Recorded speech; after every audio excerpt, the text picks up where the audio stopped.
section. Ms. Baugh.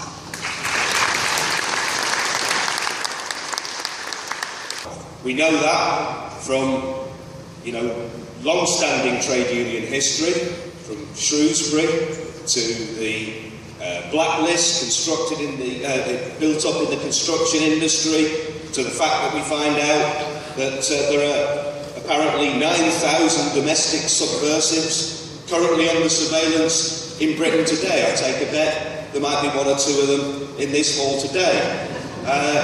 My point being that it's not just us that recognise the pivotal role of shop stewards. The ruling class and the employer recognise that. That's why they devote so much time and attention in monitoring our activities, in restricting the work of shop stewards, of victimising shop stewards. It's why Francis Maude, for example, is paying particular attention to PCS and has targeted our union facility time. That is a backhanded compliment. That's an attack on us, because we, like many other unions, promote an activist culture. And as Billy said, leadership is important, decisive even, but without a fundamental bedrock of a network of shop stewards and workplace reps, it's not possible to translate all of our aims as a trade union into practice. Now, Osborne's statement the other day, the further £11.5 billion worth of cuts, I think tells us a number of important things. First of all, again, as Rob indicated, the contrast between the transfer of wealth to the super rich, and again, references made to the 1,000 richest people who over 4 years since the crash have seen their wealth increase to the tune of £180 billion. And it's worth noting that the government's plans, some 77% of the budget deficit, according to the Tory Liberal coalition plans, is to be recouped by public expenditure cuts and benefit cuts, and only 23% of that is supposedly being addressed by tax increases. But it's important to recognise that 50% of the tax increases they're expecting are not from the super rich, despite Cameron parading himself as a born-again supporter of tax justice at the G8 summit.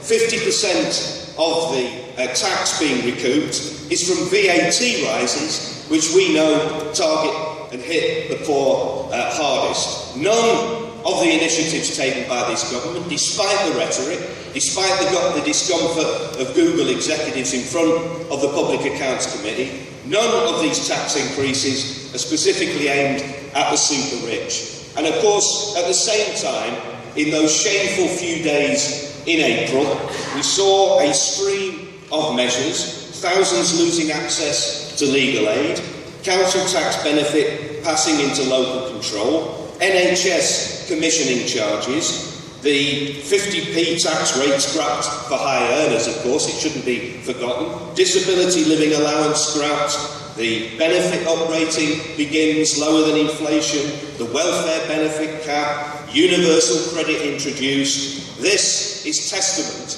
to one of the most blatant ruthless class attacks upon working class people in living memory. Now, it also tells us that I think, there's an old expression that was popular with Thatcher, that weakness invites aggression. Well, when you look at the feeble opposition of the Labour front bench, when you look, with a few notable exceptions, but the feeble complicity of Labour councils in wringing their hands and gnashing their teeth, but not mobilising the opposition that we need in communities against the cuts, it's not surprising that we see the Tories more cocky now, apparently, than they've ever been. But it also tells us that there is no respite. The scope and depth of these cuts within the civil service, in local government, in the schools, in the further education sector, the post office, prisons and the justice sector. And that's why PCS members who find themselves out of necessity, but I make the point, what sort of self-respecting trade union would not defend its members faced with the biggest attack upon their conditions in living memory. That's why we're engaged in this programme of industrial action. That's why we're going to be consulting on the next round of action. But our members repeatedly ask the question, we will support the union, but when and how are we going to convert the decisions of the TUC? How are we going to build up that alliance of workers to halt the government's attacks? Now, reference has been made, there's no question, the 30th of November, on the one hand, the biggest mobilisation we've seen of British workers in living memory, but at the same time, the actions of Brendan Barber, the recently knighted former General Secretary of the TUC, who, according to the Financial Times, is now going to concentrate on a cookery course with his friend Mervyn King. But there's no question that that decision of Brendan Barber and Unison and GMB was at best a terrible tactical mistake, and at worst was a deliberate attempt to knock the stuffing out of the idea of coordinated action. And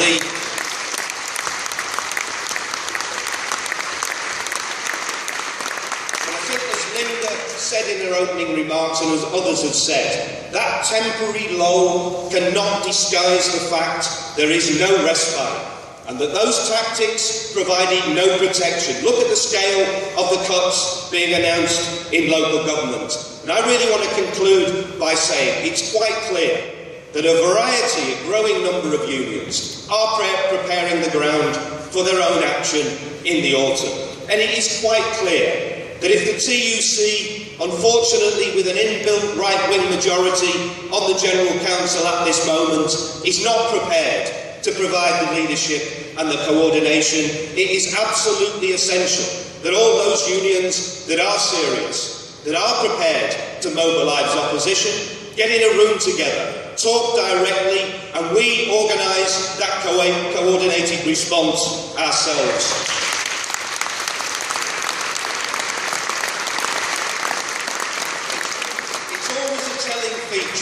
At difficult times like this, that we see many excuses why it's not possible to mobilise action.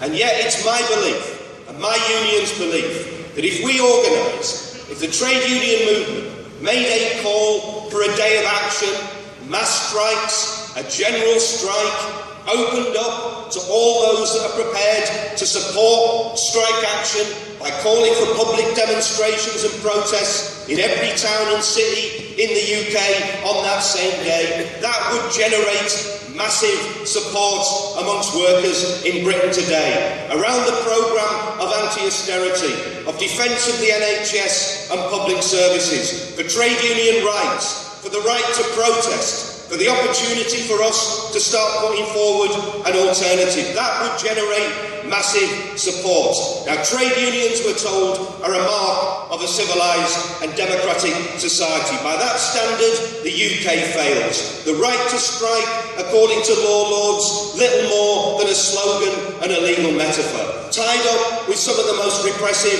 anti-union laws in Western Europe. And yet it's because of the fear of the economic and political elites, of trade union movements, of our latent power, that they target us in this way. Fear of a trade union movement that has just seen the first increase in membership in over a generation. PCS will continue its own battle. We'll continue to work with the Shop Stewards Network. We'll continue to work with anti-cuts groups and community-based campaigns. We'll continue to work for mobilising a massive demonstration outside the Tory party conference. We'll continue to support civil disobedience, in particular to stop evictions around the bedroom tax, to challenge civil disobedience about cuts implemented by local authorities. Civil disobedience that challenges the role and the power of energy companies. The poll tax showed the power of civil disobedience, but this must be part of the battle and not as a substitute for the coordinated strike action, for the general strike that we need to see in Britain today to demonstrate the latent power of over 6 million organised workers, to harness the massive, deep grievance that builds up on a daily basis, and to build confidence in the idea that in struggle this government can be defeated. Thanks for listening.